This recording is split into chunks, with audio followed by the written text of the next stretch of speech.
This account is from the website Your Ghost Stories. The name of the account is The Child Spirit. It's written by Hor, H-O-R, from Equatorial Guinea, and the category of its writing is about haunted places. Here's the account. I have been reading the stories that people regularly publish on this website for several years, but today I decided to register to also tell my own story. I actually have several stories of supernatural phenomena that I have experienced throughout my life, but none of these stories have I ever told anyone. The fact that I decided to tell the following story on this page is because I need to know if anyone else has had this type of experience. The incident happened exactly on the night of September 17th, 2009. I remember it perfectly because that is the date I joined the Army. That night I fell asleep on the couch in the living room of the family home where I lived at the time, ready to show up the next day at the meeting place where the recruitment was taking place. I don't know how long I had been sleeping when something or someone woke me up in the middle of the night. Just as I opened my eyes, someone ran quickly away into the darkness. I could clearly hear the sound of footsteps and the mischievous laughter of a child. Judging by the laughter, it was a child of about 3 to 5 years old. I couldn't see anything at all because the entire house was in darkness due to a power outage. I think that the boy, or whatever he was, had been in the living room with me the whole time until I woke up, or he decided to wake me up and then ran away. I have to clarify that there were no children living in the family home at the time, and the front door was locked from the inside. There's also no chance that a small child will sneak into the house at midnight and start running around in the middle of complete darkness. I didn't feel any kind of fear. This is the strangest thing about this incident. Rather, I was intrigued.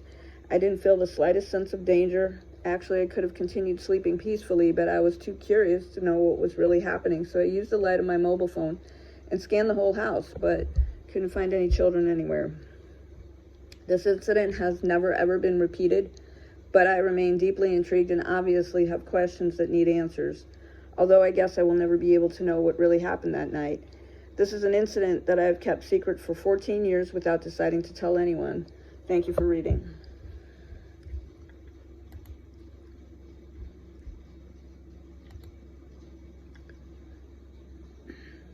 The title of this account is called A Ghostly Farmer.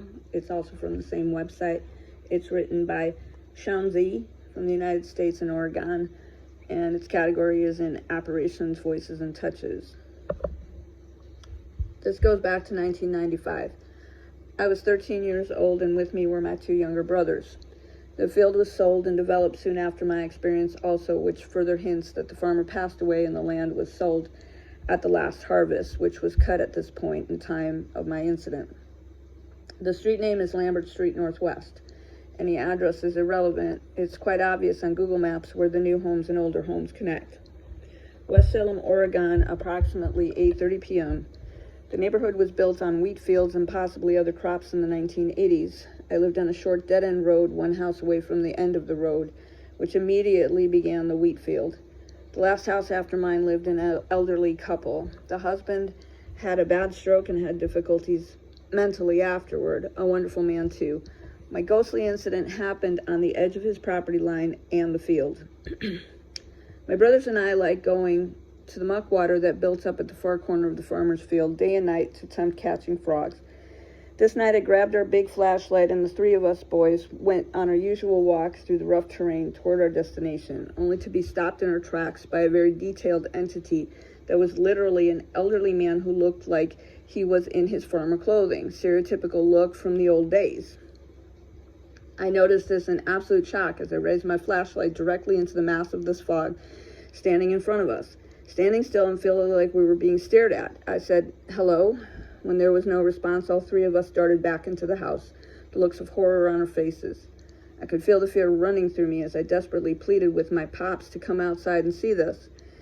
He laughed at first due to me crying wolf about a fake sighting I told him about in the past. After he swore he saw the exact type of entity at the opposite end of our street, one house down the opposite way of the field, at the stop sign. He finally followed us out to look, and of course, nothing. I cannot forget the feelings I experienced, never. I can still see the ghost in my head clearly to this day. About 2021, I would drive through the same area as a graveyard hours job almost nightly. There was a couple times I would pull over and stand in the exact same spot, which is now a house side yard with a tree planted in the spot where the entity stood. A friendly cat would wander out to me and rub up on my leg as I would stand out there. I'm sure it was just coincidental.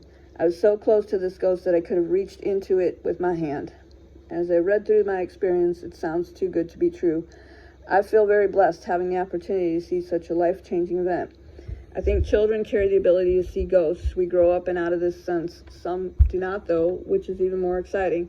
If I had a chance to do it over again, I think I would still react the same way as I did back as a child, scared out of my mind. It may be the reason that my hair went gray early in life. That's a joke and probably also coincidental.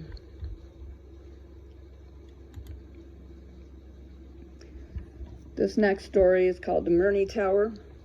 It was written by Ginger Reed from Canada in the category of ghost tours and haunted hotels. It's from the same website, Your Ghost Stories. Murney Tower is one of the 4 defensive structures known as the Martello Towers located in Kingston, Ontario, all of which were constructed during the early to mid-19th century for the purpose of patrolling the adjacent waters and keeping the city safe from invasion.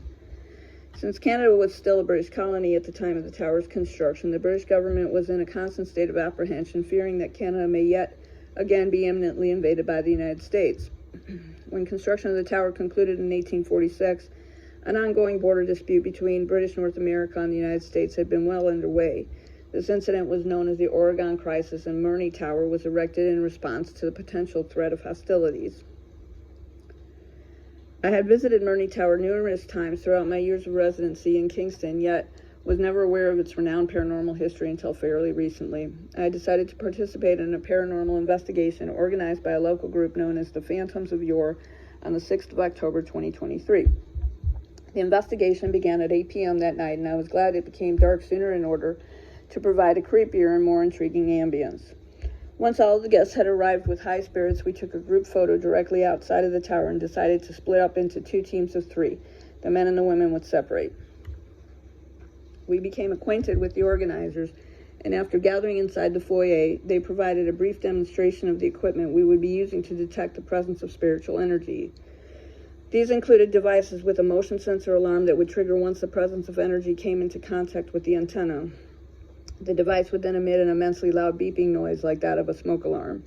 Each team was also given a video camera to document the experience. Most importantly, however, multiple devices were placed around the perimeter of each floor to detect any evidence of electronic voice phenomena, EVP. This is a very common practice among paranormal researchers, as it is supposedly a method of communicating with the deceased. This practice was highly popularized after being featured in popular paranormal reality shows such as Ghost Hunters.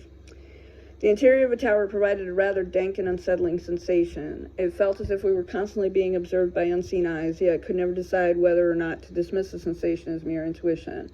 I joined my 2 fellow investigators, and we decided to begin our observation in the foyer. The lights were shut off to make the experience all the more unnerving.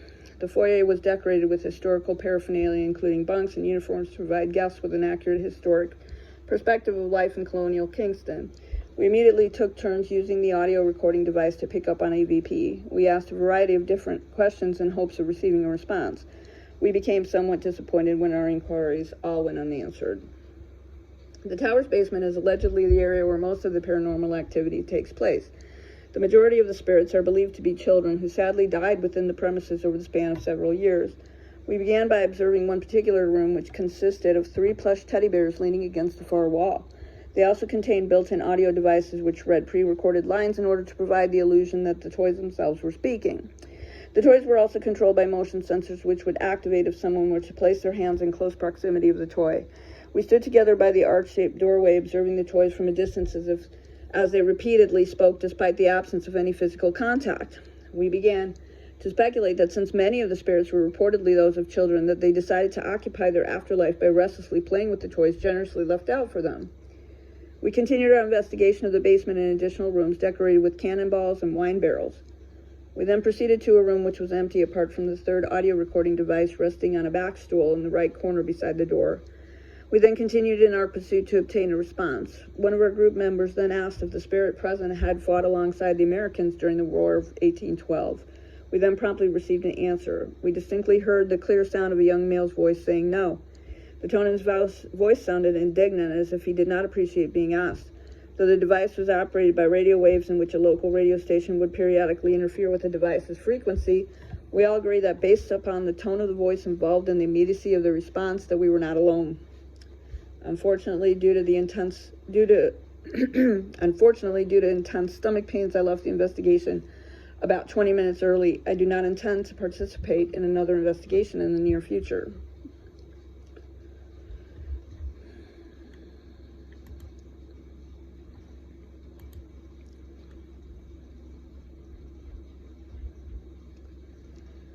The name of the next account is Philbert, the Pizza Ghost. It's from the same website. It's written by Heza000 from the United States and Alabama, under the category of apparitions, voices, and touches.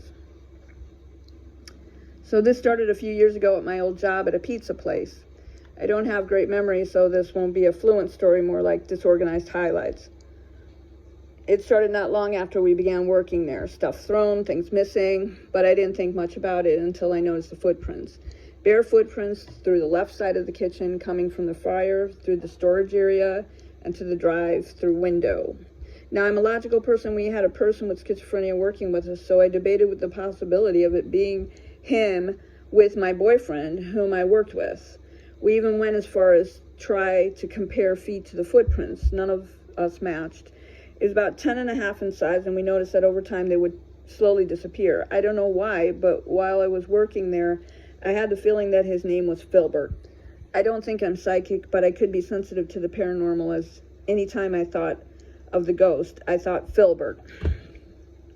A few other happenings were glass fogging in the drive-through at odd times. A window was broken after closing one night from the inside. I personally found it fascinating, but it scared my boyfriend because I don't believe in ghosts. Well, he does now. Anyway, after a while, I started talking about it, asking it questions, or talking to it. After a while, I started talking to it, asking it questions or asking it to do things. Like this one time, we all were goofing around, and I asked about the ghost. I said, "Philbert, if you're here, move this sign." I pointed to it. It was a map of the surrounding delivery area. We watched it for about 20 seconds, and as we were about to give up, it started to move. Not a small amount either. My boyfriend told me there is an air vent next to it, so that didn't prove anything, but I didn't hear the air come on.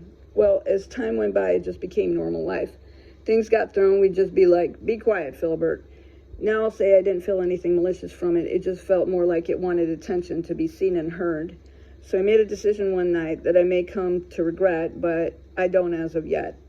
I invited it home with us. I told it that if it was lonely here, it could follow us home. Of course, by that time, we had chosen. I'd forgotten about it. I was sitting next to the side door, waiting in my car for my boyfriend to finish up. As I was sitting there, I heard a metallic clunk, like someone pulling and letting go of the door handle, then rustling in the back seat. I immediately remembered what I'd said, and although I did mean it, I didn't think it'd actually follow us home. I told my boyfriend about it when he got to the car. I don't remember the conversation we had, but soon after that, we started having experiences at home. Electronics would turn on by themselves. We'd constantly lose things. Items on the bed would just disappear. No footprints, but I put that down to not having constantly greasy tile like what was in the store. I remember once I asked Philbert to turn on the PlayStation for me. I know PlayStations can turn themselves on sometimes, like my boyfriend pointed out when it did turn on seconds later. That's when I looked and noticed a controller on. It was about 5 feet from me and 3 feet from my boyfriend on a clothes pile against the wall. I was like, it wasn't the PlayStation. He used the controller to turn it on. And I pointed over at it. Another time, we were just sitting around watching TV. We have these soup cans that we put cigarette butts and ashes in. It was sitting in front of me, and suddenly, with a thump, it flipped over onto its head, like someone flicked the bottom of it. I was like, "Did you see that?" "Yep." Thinking about it, it could have been a spring in the mattress, but I find that unlikely as we have a very thick memory foam layer in our mattress. Eventually, I got so used to it, I forgot about it. Not completely. I just didn't think about it all the time anymore. I stopped talking to it. It recently crossed my mind to post somewhere my story, as it's gotten different lately. The last few weeks, my boyfriend and I get random scratches, and I tend to get headaches every night about midnight. I don't find it scary or even threatening. I think it just got tired and of not getting any attention. We're currently in the process of moving, so I'm kind of just waiting it out and seeing if it follows us to the new house.